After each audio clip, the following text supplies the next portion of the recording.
Good evening. এখন বাজে ৫টা। ৫টা মানে ইভিনিং বলেছি মানে বুঝতেই পারছো, এখন বাজে বিকাল ৫টা। তো তোমরা ভাবছো সকালবেলা ব্লগ শুরু না করে কেন আমি বিকালবেলা ব্লগ শুরু করছি। আর তার থেকে বড় কথা, এইভাবে স্নান টান সেরে সিঁদুর টিঁদুর পরে একদম রেডি হয়ে এই টাইমে কেন আমি ব্লগটা শুরু করছি। তো আজকে হলো ১৬ই আগস্ট, আর বাংলার আজকে সংক্রান্তির আগের দিন, তাই তো। বাংলার ৩১ তারিখ, কালকে ৩২ তারিখ। আর আমাদের আজকে হলো রান্না পুজো। তো যেটা মনসা পুজো তোমরা দেখবে, এমনি তো ক্যালেন্ডারে লেখাই আছে কালকে মনসা পুজো। তো আজকে আমরা রান্না করব, কালকে আমরা সেটা খাবো, মানে কালকে আমাদের পান্তা রান্না। অনেকের এটা বিশ্বকর্মা পুজোর দিন হয়, কিন্তু আমাদের হয় আজকে। তো সেই কারণে রান্না পুজো মানে মা মনসার যেহেতু সমস্ত রান্না হবে, সেই কারণে একদম বাড়ির সমস্ত কাজ আবার বিকেলবেলা সেরে নিয়েছি। দুপুরে যে খাওয়া দাওয়া করেছিলাম সেসব বাসন ছিল মেজেছি, ঘর দালানটা মুছে নিয়েছি, আর নিজে স্নান করে ফ্রেশ হয়ে নিয়েছি। তার সাথে সমস্ত সবজি যেগুলো আজকে ভাজাভুজি হবে সেগুলো ধুয়ে নিয়েছি, ভালো করে ধুয়ে নিয়ে শুকোতে দিয়েছি। এখন এত তাড়াতাড়ি তো রান্না বসাবো না, মোটামুটি ওই ধরো 7:30 নাগাদ রান্নার দিকে যাব। কারণ যেহেতু কাল কোনো রান্না করবো না, তো এত তাড়াতাড়ি রান্না করলে সে রান্না নষ্ট হয়ে যাওয়ার ভয় থাকে। তো তারপর 7:30টার সময় রান্নাঘরে যাবো, গিয়ে ফুটবো, উঠে তোমার রান্নার দিকে যাব, মানে যা যা করার আছে তারপর সব করবো আর কি। তো চলো কী কী সবজি দিয়ে আজকে আজকে আমাদের আজকে আমাদের রান্না হয় 5 রকম করতে পারো, 7 রকম করতে পারো, 9 রকম করতে পারো, যে কোনো বিজোড় রকম ভাজা হবে। আর তার সাথে হবে আমরা দিয়ে টকের ডাল, আর হবে তিল, সাদা তিল বেটে আমড়ার চাটনি, মানে যেটা হয় তোমার আমরা সবাই খেয়েছি আমড়ার পোস্ত। তো এখানে পোস্ত নয়, তিলটা বেটে হবে আমড়ার চাটনি। এইভাবে আজকে রান্না। আজকে আমাদের কোনো রকম মাছ হবে না, কিন্তু মাছ হবে আমাদের কালকে, মানে মনসা পুজোর দিন আমরা করব মাছ। তো কালকে আমাদের হবে ইলিশ মাছ। যতই দাম দিয়ে ইলিশ হোক, ইলিশ মাছ আমাদের করতেই হবে, ঠিক আছে। তো ইলিশ মাছ হবে, আর তার সাথে ইলিশ মাছের মাথাগুলো দিয়ে একটু পুঁই শাকের চচ্চড়ি করবো। ব্যাস এই হলো আজকাল দুদিনের রান্না। আর ভাত, যে ভাতটা কাল খাবো সেই ভাতটা মোটামুটি আমি রাত্রি 10:30 11টায় নামাই। তো তোমরা তো থাকবেই, দেখো আজকে সমস্ত ব্লগটা আমার সঙ্গে থাকো। আর তোমরা আমাকে খুব খুব খুব ভালোবাসা দিচ্ছ। আর এই দেখো এখানে আমি আমড়াগুলো ধুয়ে নিয়েছি, যদিও এত আমড়া লাগবে না, আমড়াগুলো আমার বাপের বাড়ির কাছের কিন্তু। আর এখানে দেখো দুটো নারকেল, আমি তো নারকেল কাটতে পারি না, তাই জন্য পাশে কাটারিও রেখে দিয়েছি, বরের দায়িত্ব ওটা নারকেল কাটাটা। আর এখানে ওল, আমাদের ওলের বড়া করতে হয়। আর তার সাথে আলু, বেগুন, পটল, কুমড়ো সব কিছুই আমি ভালো করে ধুয়ে পরিষ্কার করে রেখে দিয়েছি। এবার যখন কুটবো তখন কোটার পর আর একবার ধুয়ে নেবো। আর এখানে আছে গুড়, গুড় দিয়ে ওল দিয়ে হবে ওলের বড়া। তো থাকো আমার সাথে, দেখতেই পাবে কিভাবে ওলের বড়াটা করি। আর বাকি সমস্ত সবজি আমি খুব ভালো করে ধুয়ে নিয়েছি, আবার কেটে সুন্দর করে ধুয়ে নেবো, কারণ পরিষ্কার পরিচ্ছন্নটা খুব দরকার। হয়ে গেছে, যেটা ওলের বড়া করবো বলেছিলাম সেটা আগে সেদ্ধ করে নিতে হয়। তো খুব সুন্দরভাবে সেদ্ধ করে নিয়েছি ওলটাকে। এবার এটা আমি ঠান্ডা হতে দেবো। তো এটাকে আমি ঠান্ডা হতে দেবো। আর এখানে দেখো আমি বসিয়েছি আমাদের মুসুর ডাল, এই যে মুসুর ডাল বসিয়েছি। আর ডালটা সেদ্ধ হলে আমড়া কুটে রেখেছি, আমড়াটা দেবো। আর দেবো তোমার নুন, আর কিছু পড়বে না ডালে। তো আমড়াটা কুটে রেখে দিয়েছি, ডালটা সেদ্ধ হোক, তারপর নুন আর আমড়াটা দেবো। চল এবার আমি বাকি যা যা আছে সেগুলো কুটি। এটা হলো সজনা পাতা। আগে সজনা পাতা বড়া ফড়া সব শাক ভাজা ভাজা হতো, এখন আর ওসব হয় না। ওই জন্য এই সজনা পাতা এই ডালের মধ্যে অল্প দিয়ে দিই, ব্যাস, তাহলে নিয়ম রক্ষাও হলো আর সব কিছুই হলো। তো দেখো ওদিকে আমি ডালটা সেদ্ধ বসিয়ে এখানে যা যা সবজি সব কেটে নিচ্ছি। তো নিজের একার হাতে তো টুকটুক করে করে ফেলি, অসুবিধা কিছু হয় না। আর দেখো এত দামের বেগুন, কিন্তু বেগুনটা পোকা বেরিয়েছে, ওই জন্য অর্ধেকটা নিয়ে অর্ধেকটা আমি রেখে দেবো। কালকে যেহেতু চচ্চড়ি করবই, বাচ্চা দিয়ে চচ্চড়িতে দিয়ে দেওয়া যাবে ওটা, কারণ এখন বেগুনের প্রচুর দাম। তো চলো এইভাবে সমস্ত সবজিগুলো কেটে নিই ঠিকঠাক করে। আর এইটা খুব সুন্দর বেরিয়েছে, মানে এক একটা মানে হয়তো হয় কিভাবে পোকা হয়ে যায় ভেতরে। তো যাই হোক, তবে ডাক্তাররা কিন্তু এই পোকা বেগুনগুলোই খেতে বলে, বলে কি ওর মধ্যে স্বাদটা কম যায়, সেই জন্যই ওইগুলোতে নাকি পোকা হয়, জানি না, এটা আমার শোনা কথা। তো যাই হোক, এখানে পটল কেটে নিয়েছি, বেগুন বেশি কাটেনি বাবা, বেগুনের যা দাম, কারণ দুটো বেগুন আবার রেখে দিয়েছি কালকে চচ্চড়িতে দেওয়ার জন্য। আর এখানে একটা প্রথম যে পটলটা কাটলাম সেটাই পাকা পটল, আমার ছেলে বলছে তুমি খেতে ভালোবাসো, তুমি বেছে বেছে খেও। আর এখানে দেখো পটল কেটে তারপর সমস্ত সবজিগুলো কেটে ধুয়ে আবার রান্নার দিকে যাব।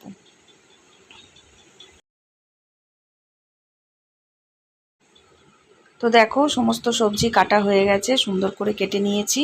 আর এটা কিন্তু রাত্রেও খাবো, আবার কালকের জন্যও খাবো। তো আর আলুটাই বেশি লাগে, আলু, কুমড়ো, পটল এগুলোই মোটামুটি বেশি লাগে, আর ওলের বড়াটা অবশ্যই। আর এখানে দেখো ডালটা আমার সিদ্ধ হয়ে গেছে। আর এবার আমি কিন্তু আমড়াটা মেশাবো, কারণ প্রথম থেকে আমড়াটা দিলে ডালটা সেদ্ধ হতে চায় না।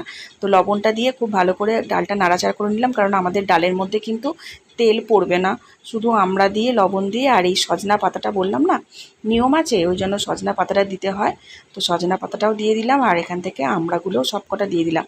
আমড়াগুলো আর বেশি ফোটাবো না, কারণ বেশি ফোটালে টক হয়ে যাবে, একবার ফোটাবো, ফুটিয়ে নামিয়ে নেব ব্যাস। এই ডালটাও একদম দুদিন, কারণ কালকে আমাদের কোনো রকম ভাত আর ডাল কিন্তু বসবে না। তুমি চাইলে একটু ভাজাভুজি করতে পারো। আর আমি একদম নতুন হলুদের প্যাকেট আর নতুন নুনের প্যাকেটও কেটে নিয়েছি। আর প্রথমেই আমি ভাজবো আলু, কারণ আমি মায়ের মুখে শুনেছি যে তেলটা পরিষ্কার করার জন্য প্রথম আলু ভাজলে তেলটা খুব সুন্দর পরিষ্কার হয়ে যায়। তো এদিকে ডালটাও হচ্ছে, আর এদিকে আমি ভাজাভুজিগুলো স্টার্ট করে দিয়েছি, যেহেতু একা হাতে করব তো ওই জন্য। আর এখানে দেখো আমি আলুগুলোকে দিয়ে দিলাম, যতগুলো আলু ধরবে। আর প্রথমেই তো তেলটা অনেকটা দিতে লাগে, কারণ এই তেলটা পুরোটাই লেগে যাবে ভাজাভুজি ভাজতে ভাজতে, আবার তেল দিতে লাগে শেষের দিকে। আর আমার সমস্ত রকম সবজি কোটা হয়ে গেছে, শুধু নারকেলটা বাকি আছে, কারণ ওটা তো আমি কুটতে পারি না, ওটা আমার প্রতিদে বেলে তারপর কুটে দেবে, কুটে একদম ছাড়িয়েও ব্যবস্থা করেই দেয় প্রতিবারে। তো ওই জন্য একদম রেডি করে রেখেছি, ও এলে ও ওটা করবে। আর এখানে দেখো আমি ছোট হাঁড়ি করে ভাত বসিয়ে দিয়েছি, দেখতেই পাচ্ছ, এটা হলো রাত্রের ভাত, কারণ সকালের ভাতটা না যদি নাড়াচাড়া করি যদি নষ্ট হয়ে যায়, ওই ভয়তে আমি সকালের ভাতটা একদম আলাদা হাঁড়িতে করি, আর রাত্রে যে ভাতটা সবাই খাবো সেইটাও ছোটো হাঁড়িটা করে বসিয়ে দিয়েছি। আর এখানে দেখো বেগুনও ভাজছি, এই কটাই বেগুন, বেশি বেগুন দিইনি, কারণ প্রতিবারে কত বেগুন ভাজি। আর এবারে দেখো এত বেগুনের দাম যে ওই নিয়ম রক্ষার জন্য কয়েকটা ভাজলাম আর কি। আর এখানে দেখো তোমাদের দাদাভাই চলে এসছে অফিস থেকে, এসেই ও জামা প্যান্ট না ছেড়ে চা না খেয়েই বসে গেছে নারকোলটা কাটতে, কারণ নারকোলটা একদমই কাটা হয়নি তো এখনও। তো আমি বললাম তুমি আগে নারকোলটা ছাড়িয়ে দাও, বললো আমাকে চা দাও নইলে করতে পারবো না, বললাম দিচ্ছি। তারপর এখানে আমি দেখো করলাগুলো দিয়ে দিলাম, করলাগুলো খুব সুন্দর করে ভেজে নেব। আর ছাঁকা তেলে ভালো করে করলা ভাজলে একটু তেতো হয় না, আর তেলটাও যে তেতো হয় তা নয়, কারণ তেলটা ঠিকই থাকে, আমি দেখেছি করলা ভাজার পর তেল তেতো হয় না, ওই জন্য করলাটা দিয়ে দিলাম। কারণ এখন যদি আমি পটলটা ভাজতে যেতাম না, তেলটা পুরো কালো হয়ে যেত, ওই জন্য আগে করলাটাই ভেজে নেব, ভাবলাম যে করলাটা ভাজা হয়ে যাক তারপর পটলটা ভাজবো। আর দেখো কি সুন্দর মুচমুচে করে করলাগুলো ভেজে নিয়েছি। এইভাবে করলা ভাজলে না আর করলার কোনো তেতো ভাবটাও থাকে না, আর যারা করলা খায় না তারাও কিন্তু করলা খেয়ে নেবে। এরকম মুচমুচ করে করলা ভাজা খেতে ভাত মানে ভাজা দিয়ে ভাত খেতে বেশ ভালোই লাগে। তো যাই হোক, করলাটা ভেজে নিয়ে এবার আমি কুমড়োটা ভাজবো, আর সব শেষে কিন্তু পটলটা ভাজবো, কারণ পটলটা ভাজার পরেই না তেলটা দেখবে পুরো কালো হয়ে যায়। তো ওই জন্য শেষে পটলটা ভাজবো, নুন হলুদ মাখিয়ে সমস্ত সবজি রেখে দিয়েছি। এখানে দেখো করলার পাশে ফাঁকা জায়গা রেখেছি, ওখানে কুমড়োটা ভেজে রেখে দেব। আর এখানে ছেলেকে ওর বাবা বললো তুই একটু চা কর, কারণ আমার এখনও চা খাওয়া হয়নি, আর আমার তো দুটো গ্যাসই জোড়া, আমি করেও দিতে পারছিলাম না, ওই জন্য ছেলে ইন্ডাকশানে বাবাকে চা করে দিচ্ছে। তো ওই চাটা পারে, ম্যাগিটা পারে, আর ডিম সিদ্ধ করতে পারে, এই তিনটে জিনিস ও করতে পারে।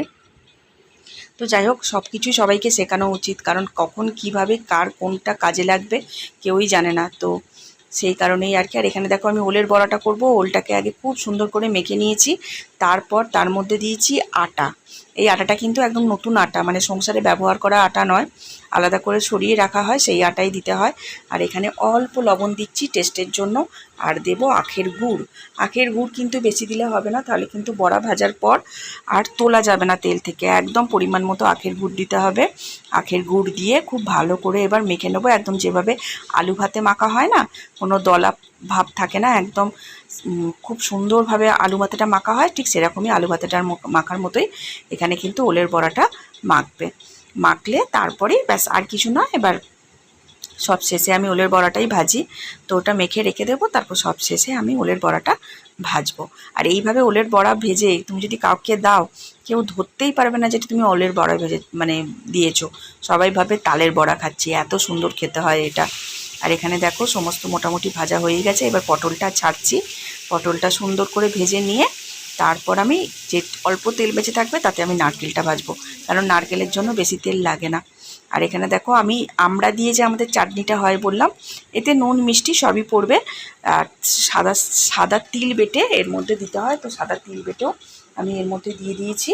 এরপর আমি নারকেলটা ভাজবো। আর এই নারকেল ভাজা খেতে কে কে ভালোবাসো অবশ্যই বলবে, কারণ ডাল দিয়ে নারকেল ভাজা খেতে আমাদের সবার ভীষণ ভালো লাগে, আমরা সবাই খুব ভালোবাসি। আর অল্প আমি তেল দিয়ে দিয়েছি, বেশি তেল দিইনি। এরপর আমি ওলের বড়াগুলো ভেজে নেব। তো এই দেখো ওলের বড়াটা ভাজলে মোটামুটি আমার ভাজাভুজিটা কমপ্লিট হবে। তারপর ভাতটা করব। ভাত মানে রাত্রের ভাতটা নয়, সকালের ভাতটা করব। আর সকালের ভাতটা আমি একটু দেরি করেই করি বললাম।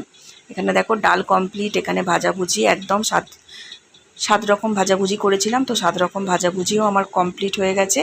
এবার সব চুবড়ি চাপা দিয়ে রাখতে হবে, নইলেই কিন্তু নষ্ট হয়ে যাবে। আর এখানে দেখো আমি কালকের ভাত নামিয়ে দিয়েছি, অল্প একটু জল ছড়া দিয়ে দিয়েছি, কারণ আমাদের জল ছড়া দিতে হয়। আর তারপর আমি বাজিয়ে দেব মা মনসার উদ্দেশ্যে শাঁখ। আর আমার বর ওইদিকে একটা পাখা চালিয়ে দিয়েছে, সারা রাত ওই পাখাটা চলবে, তাহলে আর অসুবিধা হবে না।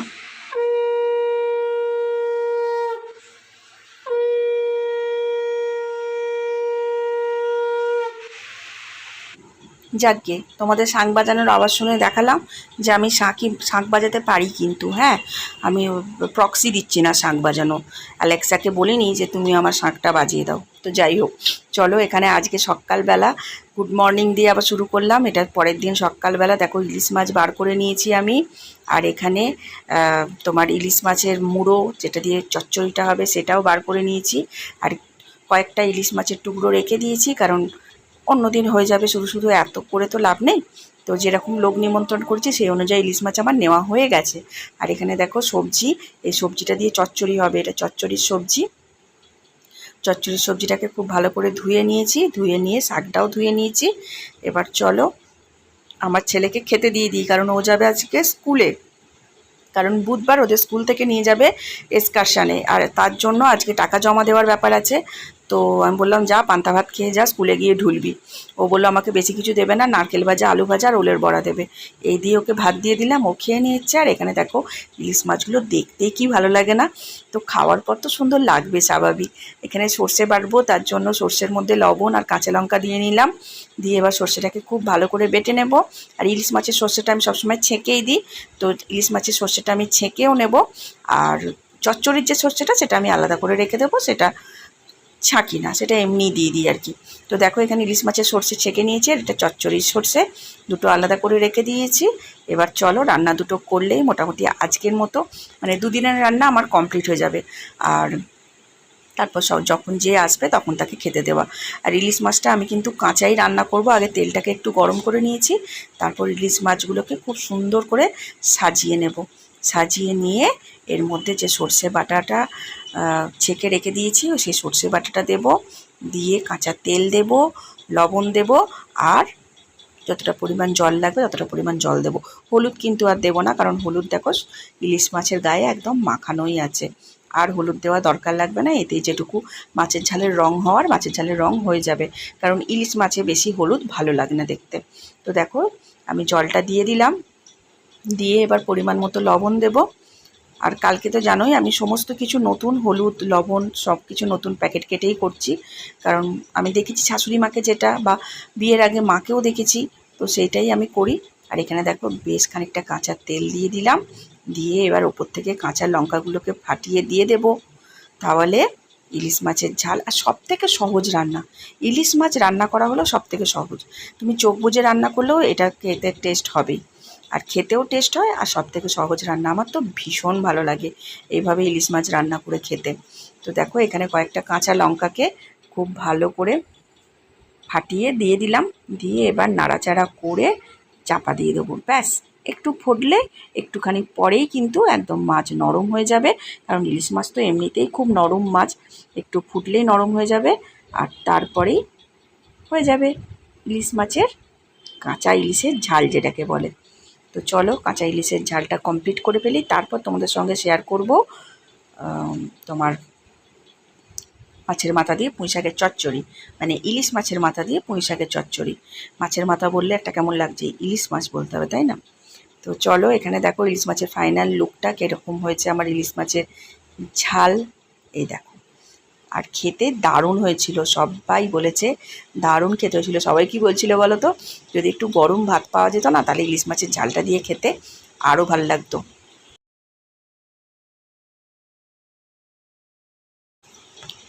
দেখে নিলাম ইলিশ মাছগুলো সিদ্ধ হয়েছে কিনা, দেখলাম হ্যাঁ খুব সুন্দর সিদ্ধ হয়ে গেছে। তো চলো এবার নাবিয়ে ফেলবো, তাহলেই হয়ে যাবে।